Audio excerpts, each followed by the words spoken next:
Why do I struggle to find smothered mates in chess puzzles? Imagine trying to spot a hidden treasure in a cluttered room. That's how finding a smothered mate can feel.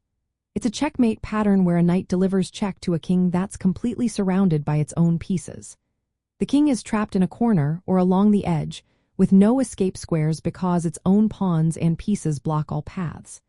This setup is rare in real games but common in puzzles because it's so elegant and instructive. Many players find it tricky because recognizing when the opponent's pieces are smothering their king takes a special 4 patterns.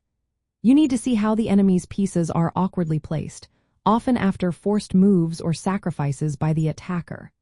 The knight's movement is unique because it jumps over other pieces, making the smothered mate less obvious than checkmates with queens or rooks. If you're not familiar with how knights can operate in tight spaces, you might overlook the possibility of a smothered mate altogether. Also, these mates often involve forcing moves like sacrifices or double checks that push the opponent's pieces into cramped positions.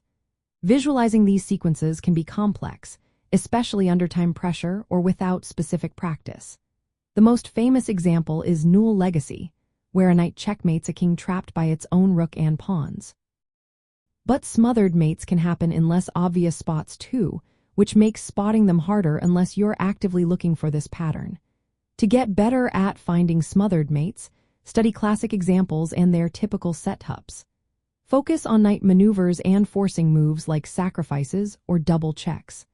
Practice puzzles that highlight smothered mates to develop pattern recognition.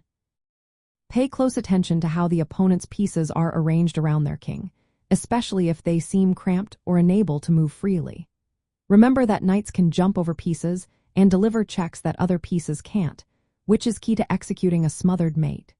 The main reason you might struggle is that this pattern depends on a very specific and uncommon arrangement of pieces. It also involves complex sequences that requiring careful calculation and visualization. Developing familiarity with these elements through targeted practice will make spotting smothered mates easier over time. Keep practicing these patterns, and soon you'll start recognizing the setups faster, making it a natural part of your tactical toolkit.